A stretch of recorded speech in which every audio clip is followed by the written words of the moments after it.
12월 7일 오늘의 성경을독 본문은 데살로니가 전서 1장에서 5장까지입니다.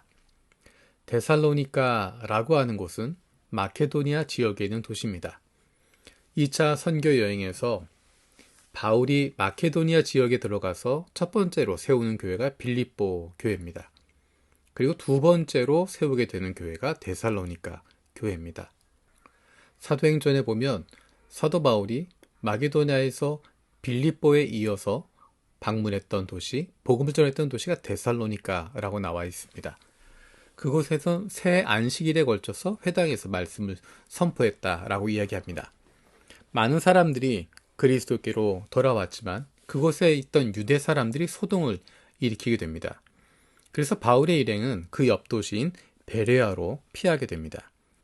베레아에서도 회당에 들어가서 복음을 전합니다. 베레아에 있는 유대 사람들은 데살로니가의 유대 사람들보다 더 고상한 사람들이어서 말씀을 받아들이고 깊이 공부했다, 상고했다라고 이야기합니다. 그리고 그들 가운데 믿는 사람들이 많이 생겼다라고 이야기합니다. 그런데 그 옆에 있었던 데살로니가의 유대인들이 베레아까지 쫓아와서 사람들을 선동하게 되고 소동을 일으킵니다. 그래서 어쩔 수 없이 바울은 홀로 아테네로 도피하게 됩니다. 아테네에서 실라와 디모데를 기다리는 동안에 그는 아테네에서 복음을 선포하게 됩니다. 데살로니가라고 하는 교회는 이런 환경 가운데 있었던 교회입니다. 사도 바울이 새 안식일에 걸쳐서 복음을 전했던 길지 않은 시간을 보냈던 곳입니다. 그리고 그들이 처해 있었던 상황은 특별히 유대인들 환경 가운데서는 힘들고 어려운 환경이었습니다. 그래서 데살로니가서에 보면 고난에 대한 이야기를 반복하고 있습니다. 여러분이 고난을 당하고 있지만, 환난을 당하고 있지만 잘 견디고 있다, 잘하고 있다라는 것입니다. 우리도 고난을 당했고 여러분도 고난을 당했고, 그런데 그 가운데서 아름다운 신앙생활을 하고 있다.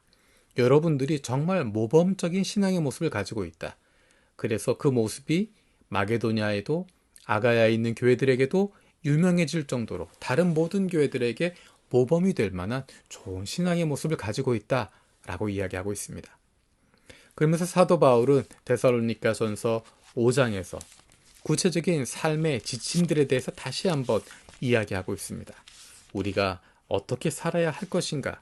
세상 속에서 우리를 적대시하고 있는 고난 가운데 있는 어려움 가운데 있는 상황 속에서 어떻게 살 것인가에 대해서 그는 다시 한번 이야기하고 있습니다. 그것이 우리가 잘 알고 있는 5장 16절에서 18절입니다. 항상 기뻐하십시오. 끊임없이 기도하십시오. 모든 일에 감사하십시오. 이것은 그리스도 예수 안에서 여러분에게 바라시는 하나님의 뜻입니다. 처음에 이 이야기를 들었을 때는 어떻게 항상 기뻐할까? 어떻게 끊임없이 기도할까? 어떻게 모든 일에 감사할까? 이것이 하나님의 뜻이라고 하는데 어떻게 이것을 지킬까? 라고 하는 율법적인 조항으로 생각했었습니다. 그런데 성경을 계속 읽으면서 발견하게 되는 것은 특별히 데살로니가 교회 교인들의 삶을 보면서 발견하게 되는 것은 그들이 이런 삶을 살고 있는 것입니다. 항상 기뻐하고 있는 삶을 살고 있습니다. 끊임없이 기도하는 삶을 살고 있습니다. 모든 일에 감사하는 삶을 살아가고 있습니다. 하나님이 원하시는 삶을 살아가고 있습니다. 왜냐하면 그들은 성령 충만하기 때문입니다. 성령 충만하기 때문에 그들은 외부 환경에 흔들리지 않습니다. 오히려 외부 환경이 힘들면 힘들수록 더 주님을 바라보게 되었고, 그래서 더 귀한 신앙의 모습들을 가지게 되었습니다. 시선을 어디에 두고 있느냐가 중요합니다. 무엇을 바라보고 있느냐가 중요합니다. 왜 기뻐하는지 기쁨의 이유를 어디에서 찾느냐가 중요합니다. 끊임없이 기도할 수 있는 것, 하나님과 끊임없이 대화하는 것입니다. 하나님과 끊임없이 대화하고 내 마음을 이야기하고 하나님의 마음을 닮아가게 되는 것입니다. 우리 아버지께서 우리의 인생을 이 땅 위에서 인도하실 뿐만 아니라 영원한 하나님 나라에서 함께 하실 것을 믿고 있기 때문에, 부활의 소망을 가지고 있기 때문에 우리는 이 땅에서 벌어진 것들에 대하여 연연하지 않고 그것에 대하여 자족하고 감사할 수 있게 되는 것입니다. 잘 모르지만, 때로는 이해할 수 없지만 이 모든 것들을 통하여서 아름답게 만들어 가실 하나님을 신뢰하기 때문에, 눈앞에 벌어진 일 때문이 아니라 그 뒤에 계시는 우리의 인생을 역사하시는 하나님을 믿고 있기 때문에 감사할 수 있게 되는 것입니다.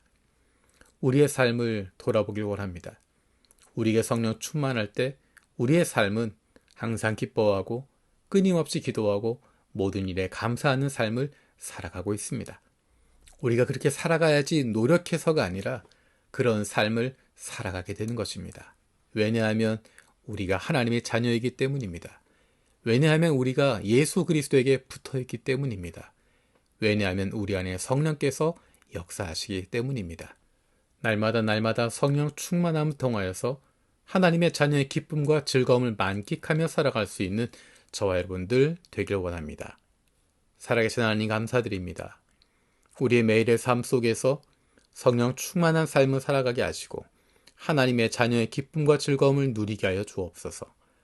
항상 기뻐하고 끊임없이 기도하고 모든 일에 감사할 수 있는 기쁜 삶을 누려가는 저희들 되게 하여 주옵소서. 감사드리며 예수님의 이름으로 기도드립니다. 아멘.